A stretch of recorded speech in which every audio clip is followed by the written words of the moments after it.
Oi, aula. Hoje somos, né, português 700. Tô ficando já. A memória já está falhando. Português 700, então os alunos estão em sala de aula assistindo um filme para fazer uma atividade, né, sobre a notícia, é lá da página 54 e 55. Então, enquanto eles estão assistindo o filme, eu vou aproveitar para falar, né, sobre o conteúdo, né, do livro, que é a nossa aula de segunda-feira, Subjetividade da Informação. Gente, o que é a subjetividade da informação? O meu texto ele é subjetivo porque ele, né, não requer uma língua objetiva. É o contrário. Subjetivo, contrário de objetivo. Né? Então, o texto subjetivo, ele nos leva, né, isso é assunto estudado no 6º ano, viu? Ele leva a um texto com coerência, coesão, fatos, argumentação, né, com comprovação de dados, com percentuais, ele vai buscar fala de outros, aí ele utiliza aspas, ele faz citações, ele vai confrontar um ou outro, né, para trabalhar nessa coisa da informação. A informação ela não pode surgir do nada, né? Ela não pode aparecer assim, senão não é objetividade da informação, é fake news, que é o que a gente vive hoje muito, né? Diz uma coisa agora e daqui a pouco desfaz aquilo que disse. Né? Então, produzir o factoide é isso, para desviar o foco. Produz uma notícia falsa para as pessoas ficarem atentas àquela notícia, chega na hora, mais tarde, né? Produziu o efeito que queria, desviou o foco da atenção, e aí você tem um factoide. Isso também é uma das discussões desse tipo de gênero literário que nós estamos falando sobre notícia. Vocês entenderam que a notícia ela tem toda uma estrutura, né? No exercício da página 47, ele te dá que leia as manchetes a seguir. Caicai ou Caçado. Neymar é o jogador que mais recebeu falta na primeira fase da Copa. Atacante é o mais caçado até o momento no Mundial. Ele também é o que mais finaliza e o que mais dribla os adversários. E a segunda matéria, como o Neymar entrará para criar a história da Copa de 2018, Caicai ou Caçado? Possivelmente os dois, porque é impossível negar ao camisa 10 a leveza de um gênio a quem só é possível parar com falta. 3, Caicai. Neymar foi ao chão 22 vezes nos 2 primeiros jogos. Em metade delas, árbitros não marcaram falta. Né? Então, observa que foram 3 manchetes em diferentes veículos de comunicação. E ele pede para que você fale qual foi o assunto apresentado. As 3 manchetes apresentadas apresentam uma fase interrogativa. Em todas elas, a resposta foi indicada na própria manchete. Aí você vai dizer se é sim ou não, né, e vai dizer por quê. É possível identificar o posicionamento de quem escreveu a manchete já em relação a Caicai ou Caçado? Explique, né? É claro que nessa primeira manchete eu já estou corrigindo o exercício, tá? Na primeira manchete, você tem aqui, né, o fato, deixa eu digitar. Aqui você tem o fato,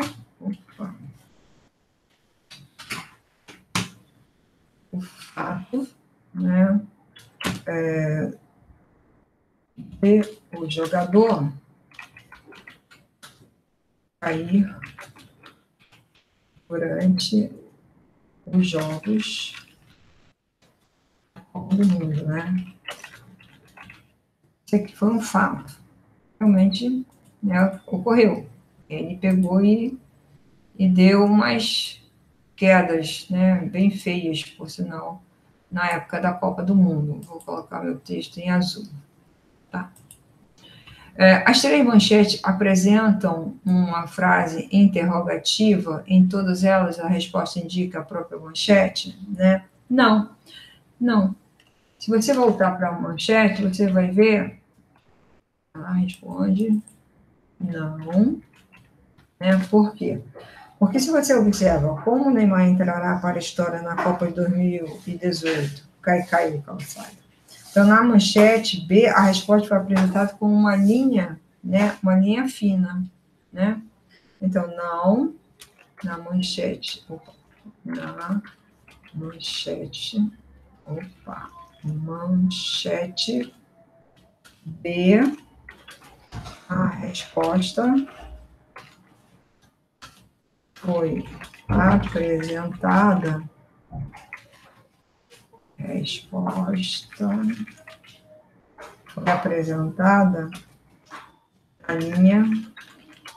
na linha fina, tá? É possível identificar o posicionamento de quem escreveu a manchete A em relação à pergunta cai ou caçado? Né? Vamos lá. Com certeza, né? É possível. Então, sim. Né? Por quê? Porque ao expor o fato, você olhar para a manchete A, você vai ver o que eu estou falando. Ao expor o fato de que Neymar é o jogador que mais recebeu faltas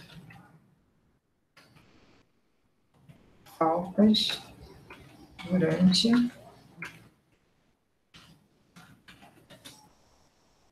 os jogos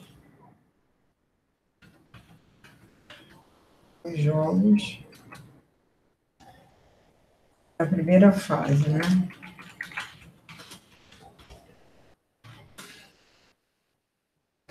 Sugere-se que esse jogador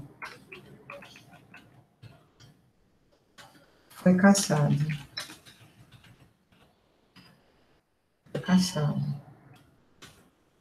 Além disso, a manchete, a gente vai poder olhar a manchete novamente, na linha fina, né? Na linha fina, afirma-se que ele é o jogador que mais finaliza e daí que mais finaliza e o que mais dribla os adversários.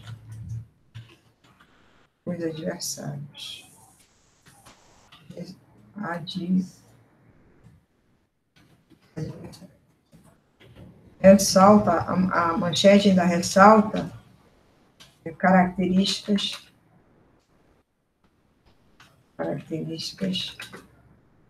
positivas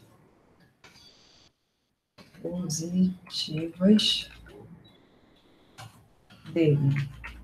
Ó, é isso aqui, né? Essa seria a resposta ideal aí para essa questão, tá?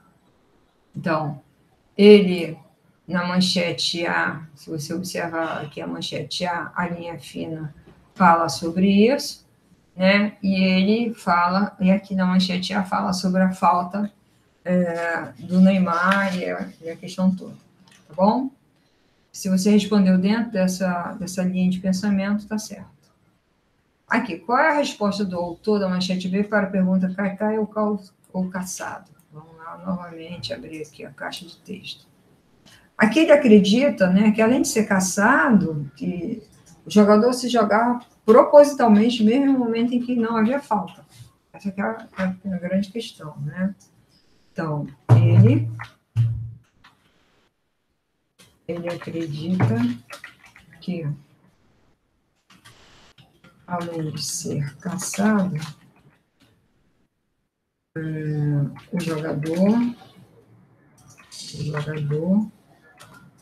propositalmente mesmo, né, em momentos, acho que todo mundo lembra desse momento aí, em que não havia falta. Não havia falta, se jogava, né? Se jogava, tá? O autor da manchete B também se posiciona em relação a isso. Sim, isso gerou muita matéria, né? Sim. Por quê? Pois, vamos botar um pois agora. Pois, apesar de acreditar que Neymar também caía de propósito,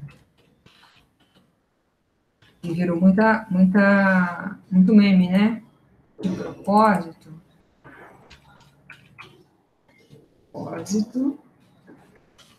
ele afirma que esse jogador é um gênio e que só é possível pará-lo, observa o verbo parar aí acentuado, pará-lo, né, com falta. Pronto.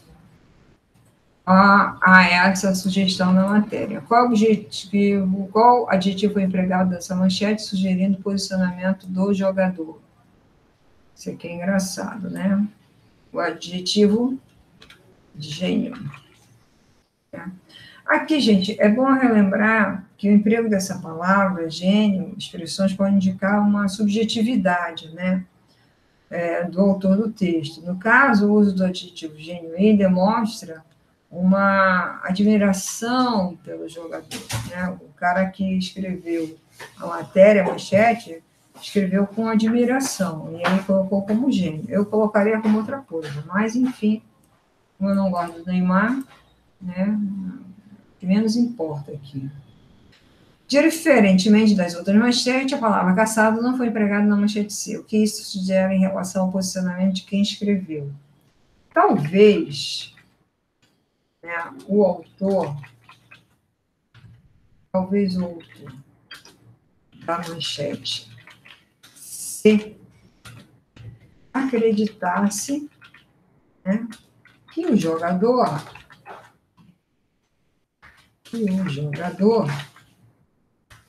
caía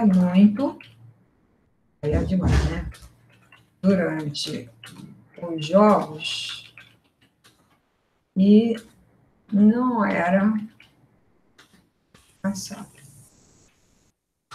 Essa aqui é a realidade aqui. Ele não era caçado. Talvez por isso. O autor da manchete C utiliza um recurso para divulgar seu posicionamento. Qual é esse recurso? É o recurso de citar os dados estatísticos, né, para apresentar a quantidade de vezes que o jogador caiu e a quantidade de faltas que recebeu. Lembra que eu falei? A notícia tem que ter argumentação, e aí a subjetividade da matéria, né? A notícia ela vai ter que ter, né, notícia e reportagem, né? Ela tem que trazer esses dados estatísticos, citações, argumentos, comparações. Então, nesse caso aqui, a notícia trouxe dados estatísticos. Para quê? Para apresentar a quantidade de vezes que o jogador caiu e a quantidade de faltas que recebeu. Então, o que ele fez? Ele comparou a quantidade de faltas, a quantidade que ele caiu, né? Então, isso é característica desse gênero textual, tá? Então, a gente precisa perceber isso, que essa coisa da notícia tem essa característica aí. Eu vou postar depois para vocês um mapa mental que eu fiz sobre isso. Leia mais uma manchete publicada no site de humor. Torcedores fazem bolão para acertar quantas vezes o Neymar vai cair. E aí, é claro, né? Aqui a gente precisa refletir sobre o mesmo tema, né? O futebol sendo noticiado em diversos meios de informação, né? E aí, nesse caso, ele foi vinculado para a divertição, né? Foi divertido observar o site de humor, a quantidade de memes, a quantidade de charge, Qual é a primeira diferença entre as manchetes exploradas na atividade 1? A diferença está que é o objetivo, né? A manchete da atividade 1 tem como principal objetivo informar o leitor, mesmo que não seja imparcial, a respeito do fato, notícia. A notícia da sensacionalista aí tem como objetivo provocar humor, porque essa matéria é uma matéria sensacionalista. O que a palavra bolão indica nesse contexto? Bolão aí, né, indica que os torcedores estão fazendo o quê? Apostas, né? Então, instigar um ou outro, vamos lá, vamos apostar, como não é, quantas vezes ele vai cair hoje tem jogo, quantas vezes... Então, é essa coisa de instigar, né, o torcedor para montar esse bolão, tá? Fechamos aqui a correção da página 48. A página 49, ela vem falando sobre pontuação. Pontuação também não é um assunto novo, né? Nós estamos só revivendo coisas aí. Então, na pontuação, o módulo 1, capítulo 2 do 6º ano, traz esse assunto, introduz o assunto de pontuação. Se você pegar o livro do ano passado, você vai ver lá no módulo 1, né, no capítulo 2, que é pontuação assunto, né? E aí ele traz essa matéria falando sobre esporte mais uma vez, dentro de um site, e aí ele vem com o título da matéria, e aí ele começa a fazer uma expressão de regra de jogo. Então, ele pede para que você descubra uma modalidade esportiva diferente, né? Você vai ler o texto, você lê o texto, e vamos lá. O que você achou dessa modalidade esportiva? Certamente, esse jogo que é apresentado com uma bola de handebol, um quadro de 100%, com rede de inclinação de 55 graus, 7 jogadores de cada time, né? E aí você faz arremessos. O nome vem da junção de Tolkien, né? Tolkien Ball, o esporte que promove a paz, né? Que é Shukball, né? O pessoal começa a falar em Shukball. Ela foi criada na década de 1960, a modalidade é uma invenção do médico suíço Hermann Bahr. Ele observou que esportes coletivos ofereciam risco à saúde física dos atletas, principalmente por causa dos casos de violência entre os jogadores, e resolveu criar uma modalidade que não existe contato físico, daí o apelido de esporte da paz. O nome vem da junção da palavra Tolkien, que representa o som da batida da bola no quadro, e ball, no inglês, bola.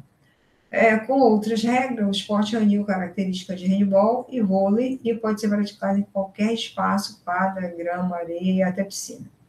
O jogo consiste em não deixar a bola pingar no chão quando é arremessada no quadro, uma espécie de trampolim com rede. Não é permitido interceptar ou impedir a bola durante a ação adversária. E as equipes podem fazer pontos em qualquer lado da quadra. E aí, como é necessário jogar uma bola de handebol, um quadro de 100%, né, com rede de inclinação de 55 graus e 7 jogadores para cada time. As regras. O tempo de jogo, o tempo de 15 minutos, pontuação, a equipe marca ponto quando a bola arremessada rebaixa em um dos quadros e cai no chão, sem que a outra bola seja arremessada, né, e enquadro um dos quadros e cai no chão, sem que a outra equipe se recupere, né? E a falta, quando a equipe dá mais de 3 toques na bola antes de arremessar, quando fica mais de 3 segundos com a bola nas mãos, quando dá mais de 3 passos segurando a bola e quando intercepta o passo. Entrou aqui na sala, eu estou aproveitando para fazer uma correção de um exercício. Você está na minha aula de 7º ano. O que houve? Professora, porque é o seguinte, na página, eu tava numa página, depois eu te explico melhor no WhatsApp, mas eu tenho uma página que eu tô com uma dúvida. Aí eu vi esse link e fiquei um pouco preocupado. Pensei que fosse, sei lá, a aula. Não, eles estão assistindo o filme, eu estou gravando a correção. Ok, desculpa. Tudo bem, tranquilo, sem problema, tá? Voltando então, o que você achou dessa modalidade esportiva?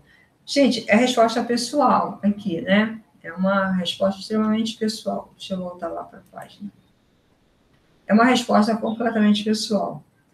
Provavelmente, esse momento de interação aí entre os alunos e entre os jogadores, né, tenha uma forte motivação de ganhar, de interceptar, né, aquela coisa toda. E porque essa modalidade esportiva foi criada, o esporte coletivo oferece risco à saúde. Na matéria fala sobre isso, saúde física, né, dos atletas, principalmente por causa dos casos de violência entre jogadores. E essa modalidade, como evita o contato físico e é na piscina, né, até facilita essa coisa do impacto do corpo ao chão, tá? Aí temos na letra C, quais sinais de pontuação foram empregados nesse texto. Se nós voltarmos para o texto, nós vamos identificar, né? Nós temos aqui, ó, aspas, nós temos travessão, nós temos interrogação, nós temos vírgula, né? Nós temos, cadê? Ponto final, ó, o travessão aqui, né? Nós temos parênteses aqui, ó, parênteses, eu falei travessão, parênteses, nós temos 2 pontos, né? E aí, ponto e vírgula, aqui está cheio, né? Tem de tudo, 2 pontos, nós temos, né, vários tipos, então, vamos lá, eu tenho, né, parênteses, aspa, ponto de interrogação, vírgula, ponto final, 2 pontos e ponto e vírgula. São esses pontos que nos foram empregados no texto. É claro que você já estudou o uso da vírgula e com que função ela foi empregada no texto abaixo.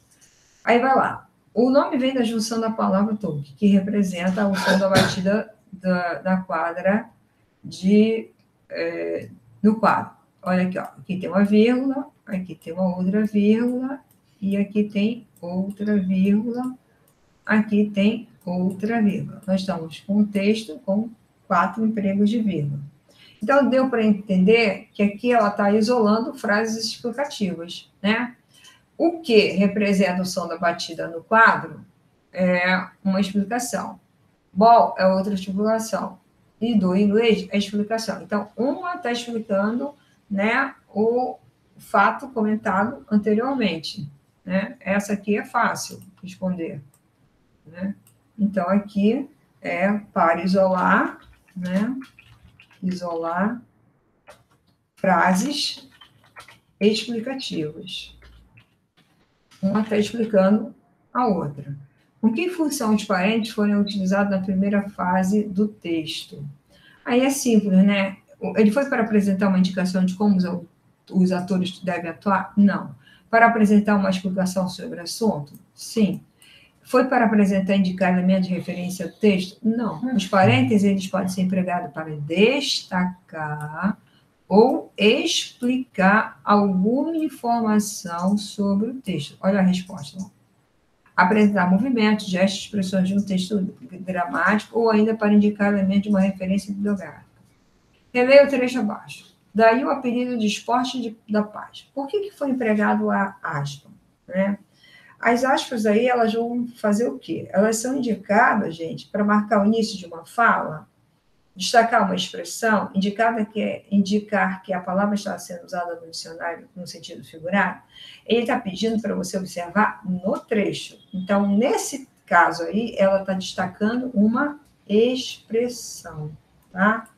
Mas a aspa, observa aqui, ó, empregada para destacar uma palavra, uma expressão ou um título. Indicar que a palavra ou a expressão está sendo empregada com sentido figurado. Marcar início e fim da fala e introduzir uma citação. Observe que todas as 3 aqui estão corretas para a utilização da aspa, só que ele está falando no trecho abaixo. Então, neste caso aqui, é para destacar uma expressão, tá? Vamos à página 51. Releia mais um trecho do texto. Faltam 2 pontos. Aqui, ó. Falta 2 pontos. Quando a equipe dá mais de 3 toques na bola antes de arremessar, ponto e vírgula. Quando fica mais de 3 segundos com a bola na mão, ponto e vírgula. Quando dá mais de 3 passos segurando a bola, ponto e vírgula. E quando intercepta o passe. Por que os 2 pontos foram empregados nesse trecho? Imagina. Se ele está fazendo exatamente por conta disso, poderia ser A, B, C e D, né? Então, os 2 pontos aqui entraram para indicar o quê? Uma citação ou uma enumeração? Uma enumeração, né?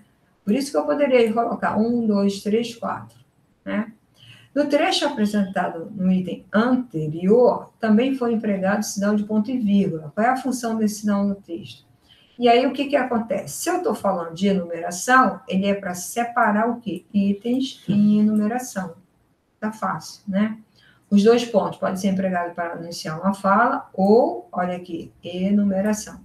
Uma explicação sobre o que está sendo exposto ou ainda para marcar que será apresentada uma citação de outro texto.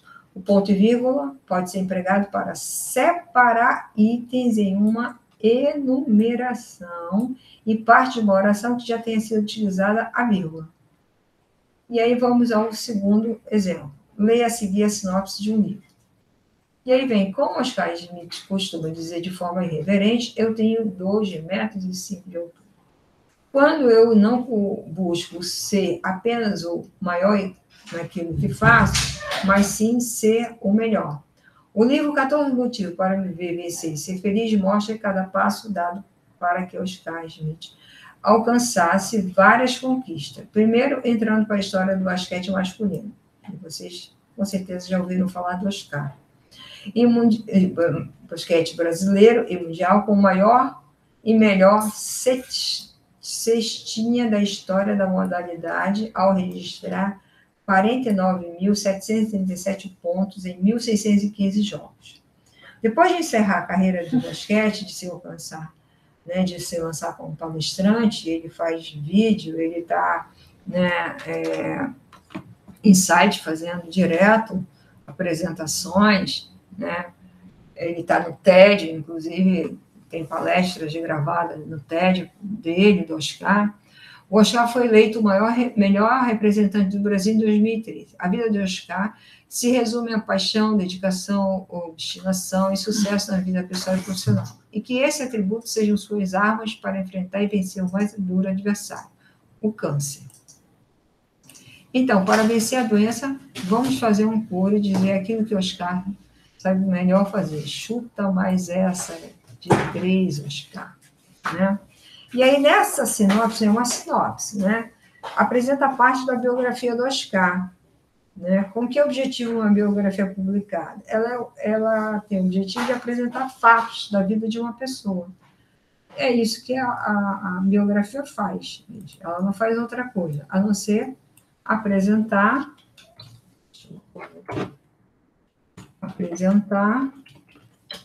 fatos da vida, né? E acontecimentos.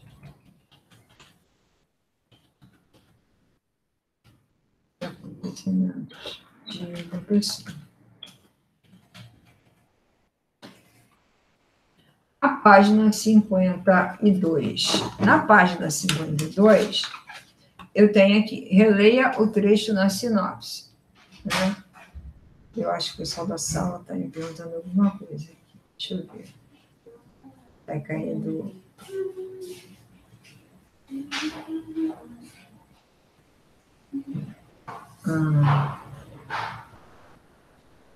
Muito lindo isso. Nicole, Brenda e Otávio. B.O. Extra B.O. Nem assistiram o filme e já estão fazendo graça. Como Oscar Schmidt costuma dizer de forma irreverente, eu tenho 0,25 de altura, então eu não busco ser apenas o melhor naquilo que faço, mas sim o melhor. Nessa frase aqui, o sinal de reticência, tem um sinal bem aqui, ó. Esse sinal aqui, de reticência. Então, eu não busco ser aquilo. O sinal de reticência foi empregado para cá, indicar um texto que foi suprimido, expressão lá, surpresa, indicar uma pausa na fala. Né? Ele indicou aqui uma pausa na fala. Neste caso. Mas ela pode revelar uma pausa, uma interrupção de fala, indicar surpresa, dúvida, excitação. Ela pode ser utilizada dentro de discurso, sheet ou parênteses para mostrar um trecho do texto que foi suprimido, muito comum nas leis, na legislação. Com que função os 2 pontos foram empregados nesse texto? Gente, nós já falamos sobre isso, né? Ele para introduzir o quê? A fala do jogador. Então, para esse P aqui tem que ser maiúsculo, que é início de frase, para introduzir, né, a fala do jogador. A fala do jogador. Muito bem. Aqui, deixa eu logo fazer uma observação aqui na sala de aula de vocês. Textos copiados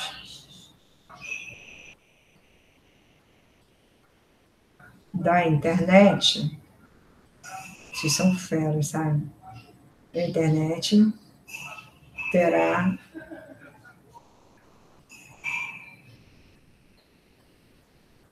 zero na atividade e desconto de 3 pontos na média. Pronto, resolvido. A cidade vê, gente, 20 anos de parede. Tu acha que eu vou perder para Osga? Osga é jacaré de parede, aquele bichinho que fica na parede. Eu dou aula na universidade desde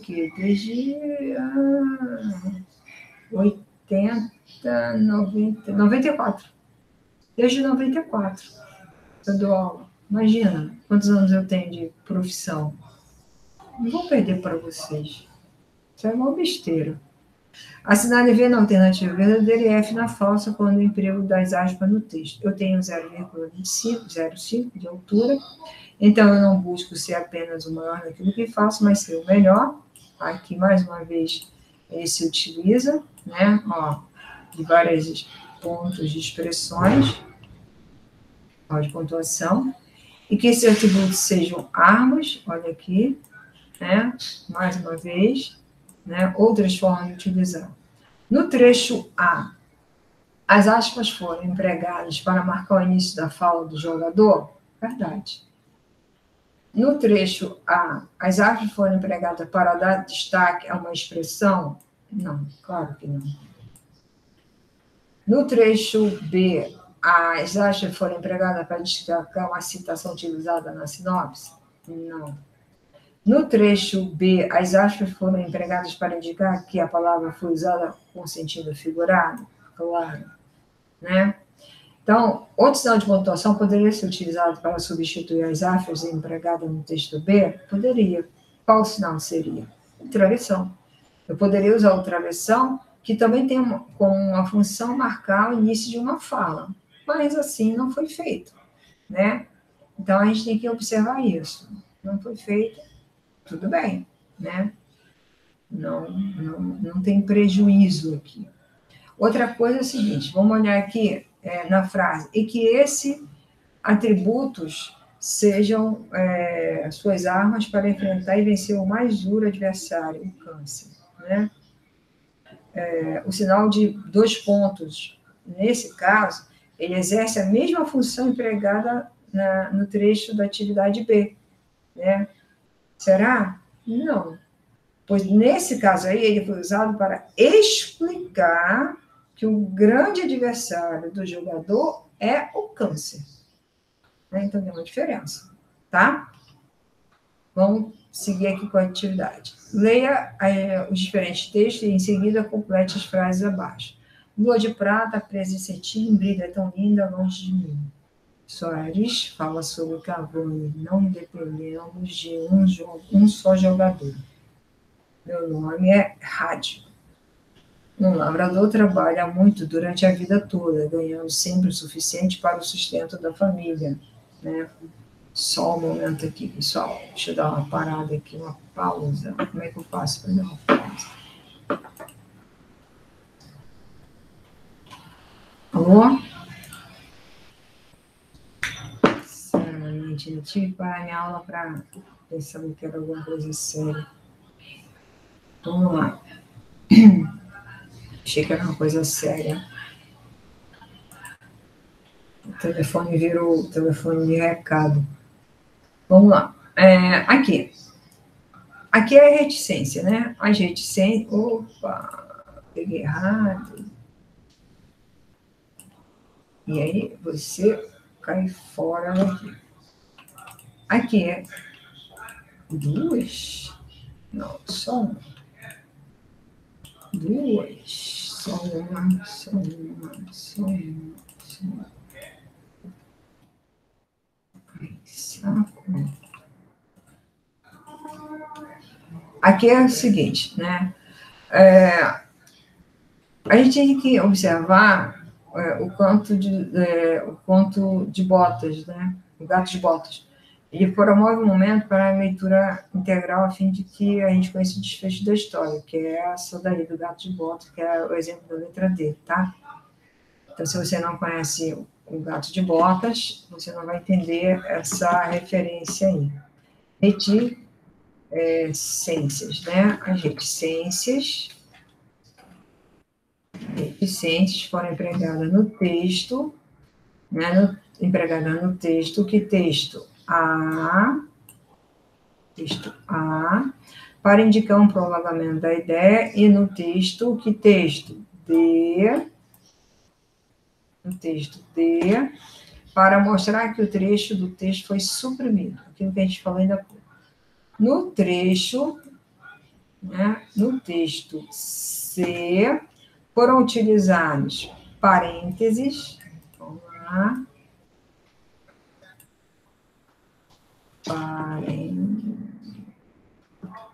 eu vou escrever direito, parênteses,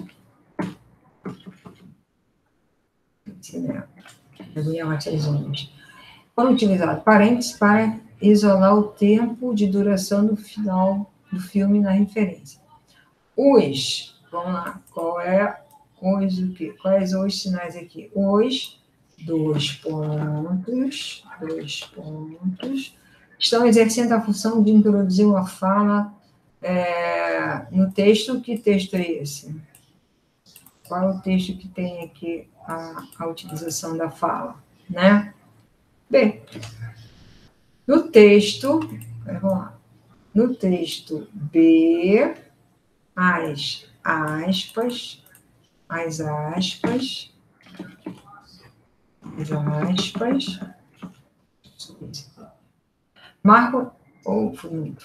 marcam o início e o fim de uma fala, né? Aí vamos lá. O ponto e vírgula, foi empregado em um parágrafo do texto, do texto D, em que já estava sendo utilizada a vírgula com a função de separar uma enumeração, né? E aí entrou o assunto que vocês estão trabalhando agora, enquanto eu estou aqui, né, gravando. Deixa eu colocar isso aqui. Que é a aula de hoje, né? Eu vi antes de assistir filme, eu pedi para que vocês assistissem um filme, já vi aqui que a Gabi deu a informação que tem gente pegando o resumo na internet. Vou reforçar, textos copiados da internet será 0 na atividade, e é claro que eu vou aproveitar o regimento da escola e vou fazer o quê? Vou dar desconto de 3 pontos, né, na nota final. Pronto. Resolvido o problema. Vamos lá. A leitura 2, né, ela pede para que você conclua uma crônica esportiva para apresentar informações sobre a prática de uma modalidade esportiva, os jogadores de uma equipe, os acontecimentos marcantes relacionados a algum esporte. Eu disse para vocês que eu sou péssima nisso aqui. Esse assunto esporte é uma coisa assim que eu não domino, né? Então, aqui tem Maracanã, tem um texto imenso sobre Maracanã, né? E a escritora Heloísa, né, que está aqui, Heloísa Seixas, ela, inclusive, estava num programa da CBN falando sobre, né, os esportes, sobre a coisa da Série B, Série A, Série isso, Série aquilo, né, ela faz uma caminhada com crônicas para ler na escola, né, de repente até vou ver se eu consigo ver algumas coisas sobre ela. Você costuma ler crônicas? Eu costumo ler crônicas direto, escutar também, né? Então, é legal você pensar nessas crônicas. Eu não tenho o hábito de ler crônica ou escutar uma crônica esportiva, né? Quem gosta de escutar crônica esportiva, me diz. Eu não sei se tal da resenha é uma crônica esportiva, né? Mas tem um programa no Sport TV que é a tal da resenha, e lá eles falam um monte de coisa, né? E eu fico ali do lado do meu marido só escutando, tentando aprender alguma coisa. Bem, na crônica, né, a crônica tratava e onde foi publicada, né, aquilo que está acontecendo. E aí você tem que observar os períodos mais comuns. A publicação desse tipo de crônica, gente, como na Copa do Mundo e nas Olimpíadas, marcaram o tempo do verbo. Nós temos que lembrar disso, né? A questão B2 é uma resposta pessoal, então a gente tem que compartilhar isso aí, né?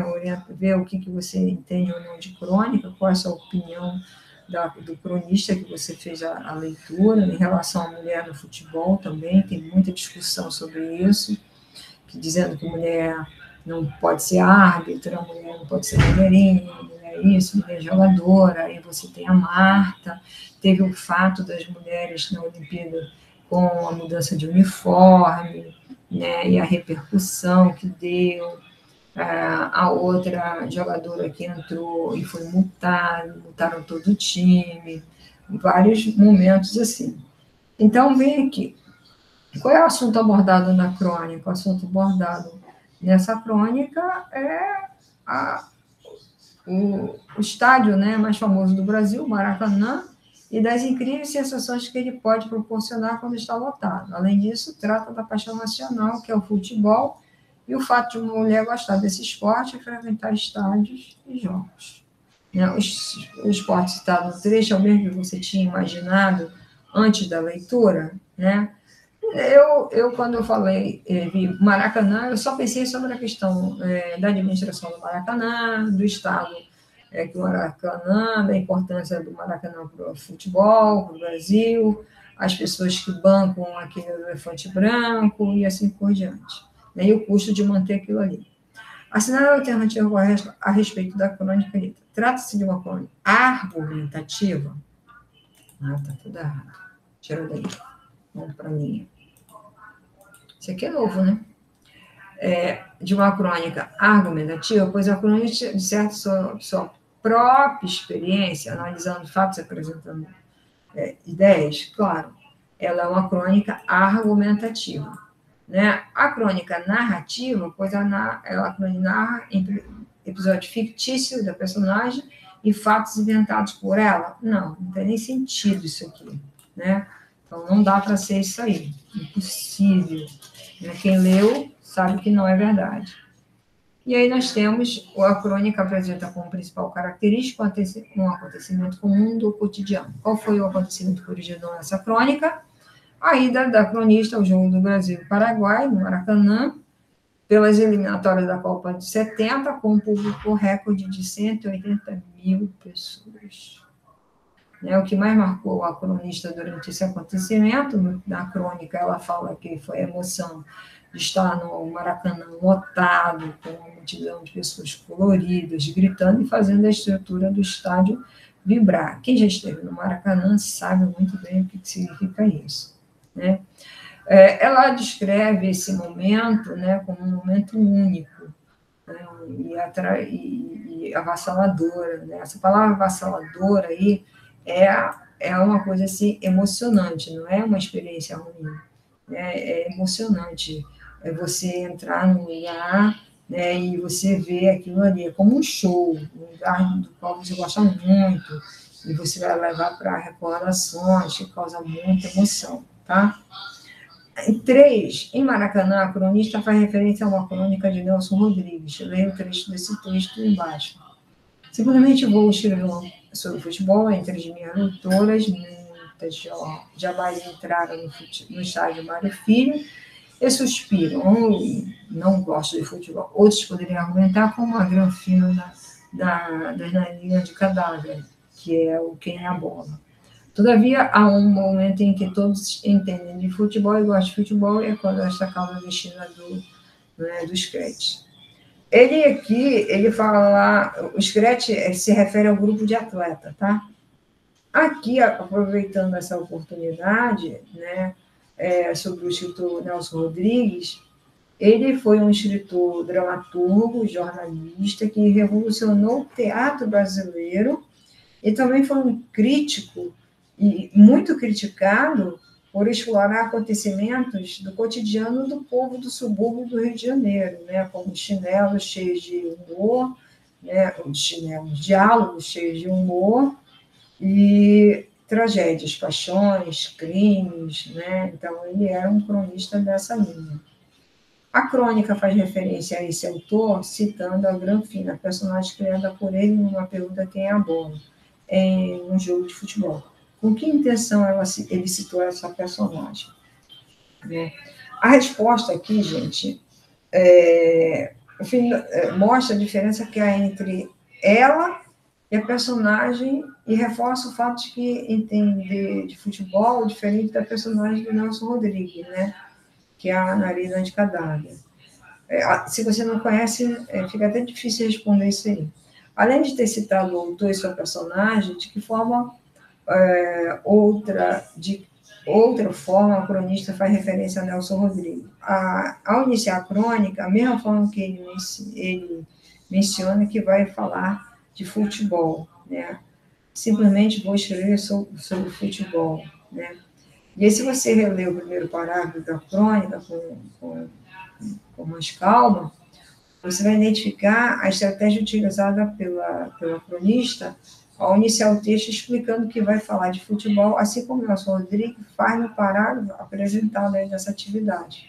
Né? A semelhança está exatamente em como introduzir o texto, tá? A questão 4, releia uma fala da cronista, em que pesa que eu sou a Granfina do Nelson Rodrigues, que ao ser levado a um jogo, perguntou quem é a bola. Estava muito enganado. Não sou dessas mulheres que só gostam de futebol durante a Copa do Mundo, nem durante a Copa do Mundo. O que você acha dessa cronista, né, e que fez essa afirmação, né? Bom, aqui dá para responder de tudo, né? É uma questão pessoal. Então, porque há uma ideia de que as mulheres não se interessam por futebol e só se interessam por esportes de grandes campeonatos, que envolve time do mundo todo, como a Copa do Mundo, que a cronista provavelmente fez essa afirmação para comprovar quanto ela gosta de futebol, né? E aí vai. Tem uma série de opções aí nessa questão toda, né? Aí vai muito do que se fala, né? Há quem não acredite que mulher gosta e entenda de futebol. Quais são as informações apresentadas pela cronista para provar o contrário? Ela comenta que sabe como é a regra do impedimento, que já ouviu falar em termos usados em ações de uma partida de futebol, como sem pulo, e da figura A para a figura B. Além disso, ela diz que assiste às resenhas de futebol nos programas de televisão no domingo à noite, que é aquilo que eu falei que eu faço com meu marido, né? Na pergunta quem é a bola, qual é a função da aspas? É para indicar que trata de um trecho de outro texto, que é o texto do Nelson Rodrigues. Ao longo do texto, a cronista cita diversas vezes o nome de um jogador e comenta ter ficado espantado de não se lembrar dele no jogo que presenciou. Quem é esse jogador e por que causaria espanto não se lembrar dele durante a partida? Né? Aqui, gente, imagina quem é o jogador, né? O Pelé. Ela não lembrar do Pelé, né? Não é um pecado mortal, né? Dá para... Mas ele foi o maior jogador, ele é o maior jogador da história do futebol, por isso espanto nem se lembrar de vê-lo jogando, né? O Pelé. E aí releia o trecho da crônica, a única coisa que me marcou foi o próprio Maracanã, cheio, grave, de uma multidão colorida e compacta que lava e tremia fazendo vibrar seu esqueleto de ferro, seu enorme corpo de cimento armado. O que o Maracanã é comparado nesse trecho? Imagina, a uma mulher, né? Afirmasse que ela estava grávida de uma multidão e que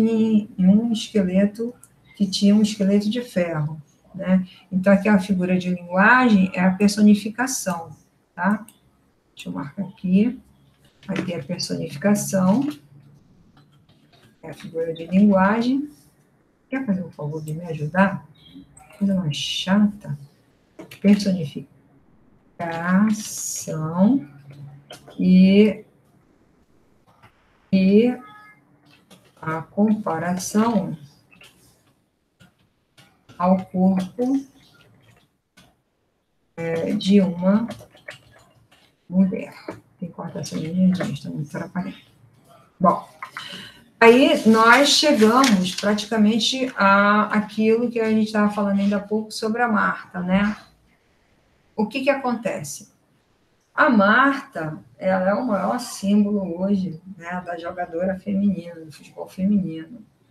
A última declaração que a Marta deu na televisão foi fantástica. A resposta que ela deu, já admirava, agora mais ainda. A cronista emprega uma linguagem mais objetiva ou subjetiva nessa crônica? Justifique a sua resposta. Vamos lá, vamos abrir aqui. Né? Aqui, a cronista, ela emprega uma linguagem mais subjetiva, né? Ai, texto, por favor. Não é isso que eu quero, está abrindo uma janela. Ele está abrindo janela, nada disso. Ele está abrindo janela. Eu vou botar aqui, ó. Né? Aqui, ó, ela emprega uma linguagem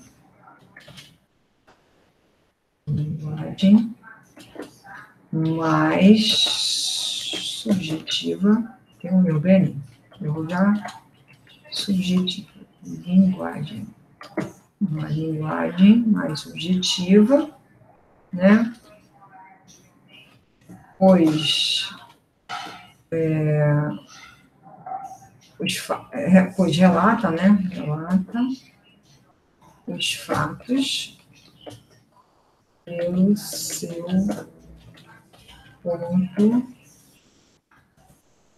Relata os fatos pelo ponto de vista, né? Descrevendo sentimentos e sensações. Acho que legal.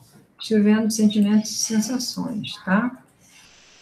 Ela incorporou outro aqui. Que engraçado, né? Incorporou? Cadê você? Sabe aí? Sem me atrapalhar. Pronto. Qual é a autoria do texto do Maracanã? É da Heloísa.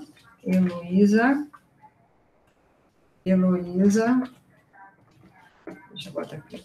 Heloísa Seixas. Né? É da Heloísa Seixas, tá? E aí, aqui, vamos voltar lá. Onde essa crônica foi publicada? A crônica foi publicada. Né? Vocês estão ouvindo, meu neto, isso aqui. No livro, no livro Crônicas para ler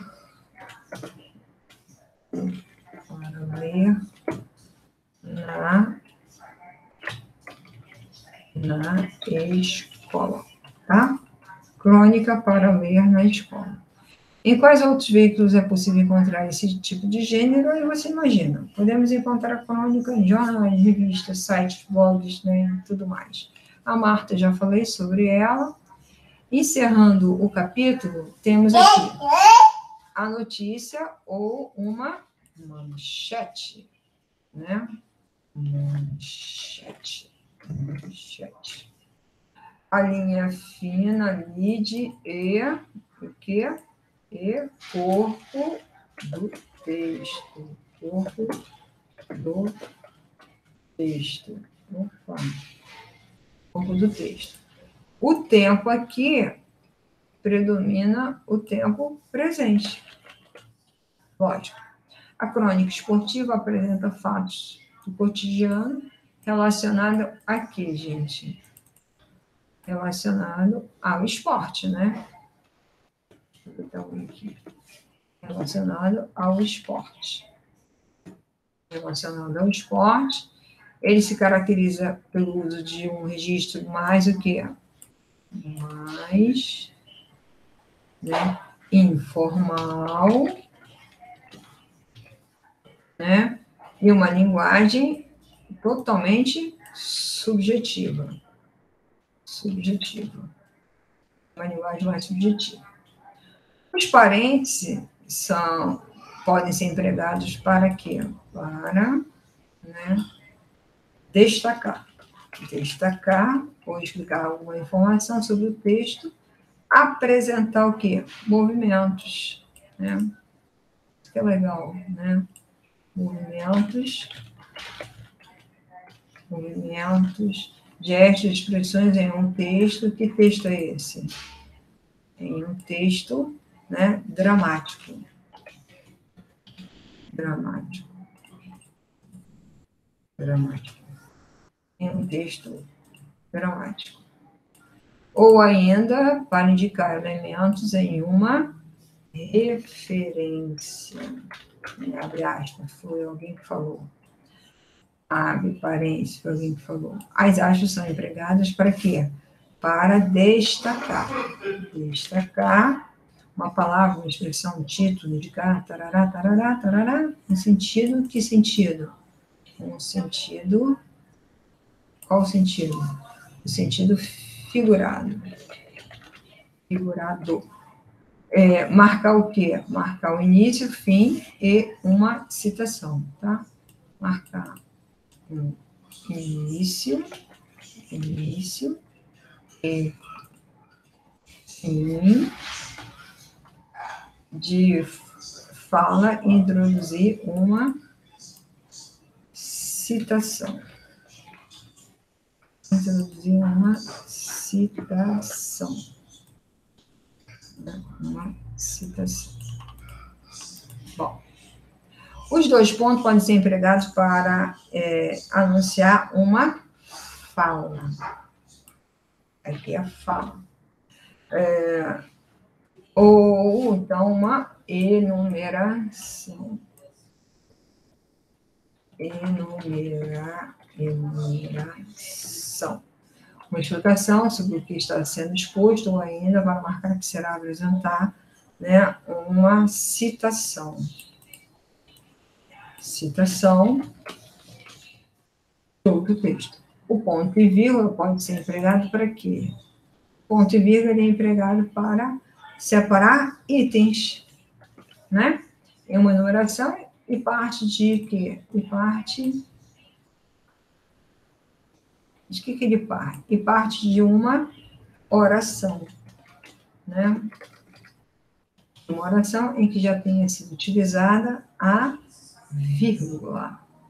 Orações coordenadas, orações subordinadas, né? Vírgulas.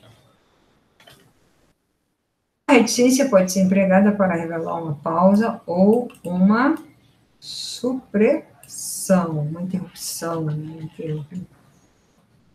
uma supressão, né, da fala para indicar surpresa, dúvidas, ou uma excitação. Excitação. E utilizados dentro de um colchete ou parênteses para mostrar que um texto foi, o trecho do texto foi, né, foi o quê? Suprimido. Pronto. Então, o texto foi suprimido.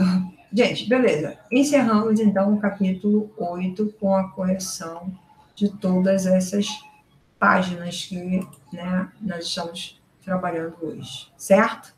Espero que você possa ir, voltar, volta, para, mexe, remexe no seu texto para você acompanhar essa correção aí, tá bom? E na próxima aula, então, a gente tira todas as nossas dúvidas. Um beijo grande para vocês. Até mais. Tchau, tchau. Vou parar aqui a gravação, interromper.